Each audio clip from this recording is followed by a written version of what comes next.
你有沒有想過，為什麼每次股市暴漲的時候，總有一群人在最高點衝進去買股票？為什麼他們明明看到別人賺錢，自己卻總是成為那個接盤的人？查理·蒙格說過一句讓人醒悟的話：今天我們就來聊聊這個。好的，讓我們先從這個比喻說起。查理·蒙格為什麼把某些投資者叫做羔羊呢？這個詞聽起來有點刺耳，但是想想看，羔羊的特點是什麼？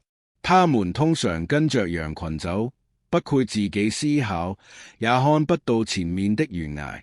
在股市裡，這樣的情況實在是太常見了。我們經常看到這樣的場景：當股市已經漲了好幾年，所有的新聞都在報道某某股票又創新高，你的朋友、同事，甚至是樓下肉菜的阿姨都在討論股票的時候，很多人才開始覺得，哎呀，我也要趕快進場，不然就錯過發財的機會了。這種心態就是蒙格說的羔羊心態。這些投資者通常是在市場最瘋狂的時候才入場的，他們看到別人賺錢了，心裏着急，覺得自己再不買就來不及了。但問題是，當大家都這麼想的時候，市場往往已經接近頂部了。這就像一場派對，當連不常出門的人都來參加的時候，派對可能馬上就要結束了。蒙格觀察了幾十年的市場週期，他發現每一次牛市的末期，都會有一大批這樣的羔羊衝進嚟，然後在接下來的熊市中損失慘重。他們犯的第一個錯，追逐熱點。那麼這些羔羊到底犯了什麼錯呢？第一個最常見的錯就是追逐熱點。什麼意思呢？就是那個股票漲得最厲害，他們就買那個；那個行業最火爆，他們就衝進那個行業。我們可以回想一下歷史上的幾次大泡沫，比如說2000年的互聯網泡沫，當時只要公司名字裏帶個 com， 股價就能飛上天。很多公司根本沒有盈利，甚至連像樣的商業模式都沒有，但股價卻一路狂飆。那時候最後進場的投資者，就是看到科技股漲得最瘋的時候才買進去的。結果呢？泡沫破裂之後，很多股票跌了90%以上，有些公司直接消失了。再比如說2008年金融危機前，房地產相關的股票也是這樣。大家看到房價一直漲，覺得房地產公司的股票肯定也會一直漲，於是在最高點買進。結果危機一來，這些股票暴跌，很多人的積蓄一夜之間化為烏有。查理·蒙格和他的搭檔巴菲特一直強調的投資理念就是不要追逐熱點，要尋找價值。但是很多投資者就是聽不進去，他們看到別人賺錢了，心裏洋洋的，完全忘記了一個基本的道理：當所有人都在談論某個投資機會的時候，這個機會很可能已經不是機會了。就像蒙格說的，當舞會進行到最高潮的時候，你應該離開舞池，而不是剛剛進場跳舞。第二個錯，借錢投資。除了追逐熱點，這些羔羊船有一個致命的錯誤，就是借錢投資，也就是我們說的槓桿交易。在牛市的末期，很多人看到股票漲得這麼好，就想，如果我用自己的錢能賺20%，那我借點錢來投資，不就能賺得更多嗎？引起來好像很有道理，對不對？但是問題就出在這裡，市場不會永遠上漲。當市場開始下跌的時候，槓桿就會把你的損失成倍放大。假設你用自己的1萬塊錢投資，股票跌了20%，你存有8000塊。但如果你借了1萬塊，總共投了2萬塊，跌20%就是虧4000塊，你自己的1萬塊就只剩下6000塊了，損失比例一下子變成了40%。更可怕的是，當股市繼續下跌的時候，借錢給你的機構會要求你補充保證金，如果你補不上，他們就會強制喐掉你的股票，即使那時候股票已經在最低點了。這就是為什麼很多使用槓桿的投資者在股災中損失特別慘重，有些人甚至傾家蕩產。查理·蒙格對這種行為非常反感。他說過，用借來的錢去投資是最愚蠢的事情之一。他和巴菲特從來不用槓桿來投資，他們寧願少賺一點，也要保證本金的安全。因為他們知道，投資最重要的不是賺多少錢，而是不要虧大錢。只要你能保住本金，長期來看你一定會有不錯的回報。但如果你因為使用槓桿而把本金都虧光了，那就什麼都沒有了。第三個錯，從眾心理。我們再來說說第三個錯誤，這個可能是最根本的問題，從眾心理。人是社會性動物，我們天生就有跟隨群體的傾向。當我們看到大家都在做某件事的時候，就會覺得這麼多人都在做，應該是對的吧？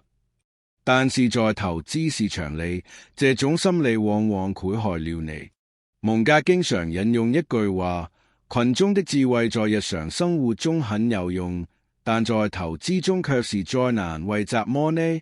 因為市場就是這樣運作的。當大多數人都看好的時候，價格已經被推高了；當大多數人都悲觀的時候，價格已經很便宜了。所以如果你總是跟着大眾走，你永遠都是在高點買入，在低點賣出。我們可以想象一個場景。假設你在2017年底的時候，突然發現周圍所有人都在談論比特幣，你的朋友告訴你他投資比特幣賺了好幾倍，新聞上每天都在報道比特幣又創新高了。這時候你心裏會怎麼想？我是不是應該也買一點？不然就錯過了這個機會。於是你也跟着大家一起買。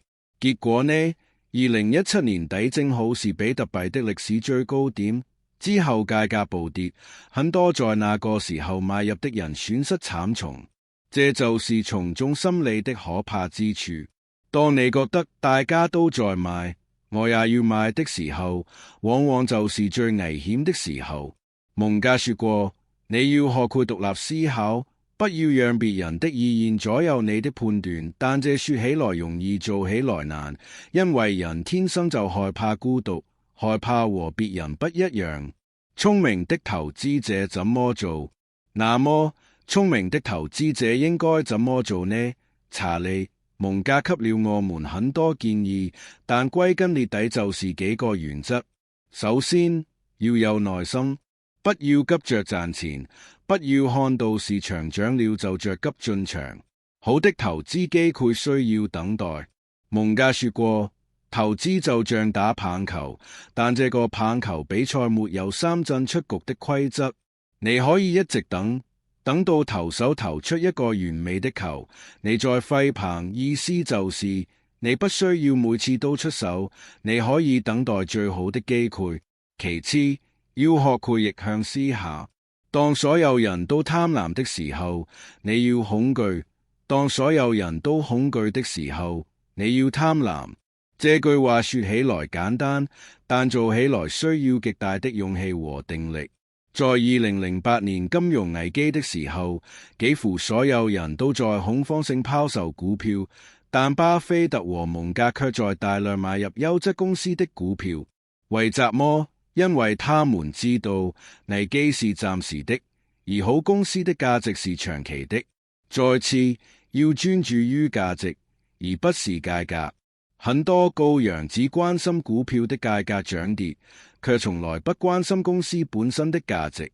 他們不知道公司是做什麼的，不知道公司的盈利能力如何，只是看到股價在漲就買了。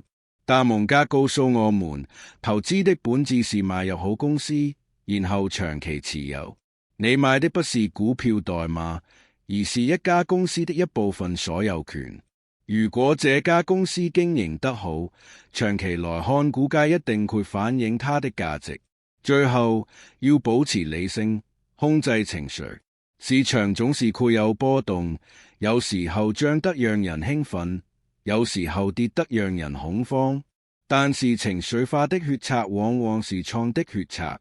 蒙格說過，如果你不能控制自己的情緒，你就不適合投資。這句話可能引起來有點殘酷，但確實是事實。成功的投資者都有一個共同點，他們能夠在市場瘋狂的時候保持冷靜，在市場恐慌的時候保持理性。好，我們今天聊聊這麼多，讓我們總結一下。查理·蒙格所說的牛市的最後一批羔羊，指的就是那些在市場最瘋狂的時候才進場的投資者。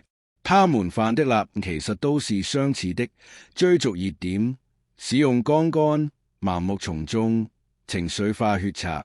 這些錯在每一次牛市的末期都會重演，就像歷史不斷在重複一樣。但是知道這些船不夠，關鍵是我們要從中吸取教訓。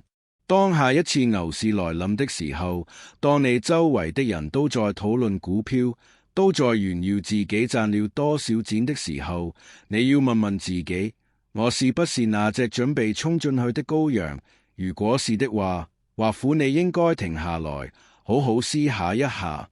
投資不是賭博，也不是跟風，它需要智慧、耐心和紀律。查理·蒙格用一生的經驗告訴我們，真正的財富來自於長期的、理性的、基於價值的投資。不要想着一夜暴富，不要被市場的瘋狂所迷惑，也不要成為那隻最後進場的羔羊。記住，市場永遠都在，機會也永遠都在。重要的是你能不能活到下一個機會來臨的時候。保護好你的本金，保持獨立思考，做一個聰明的投資者，而不是市場的犧牲品。這就是查理·蒙格想要告訴我們的智慧。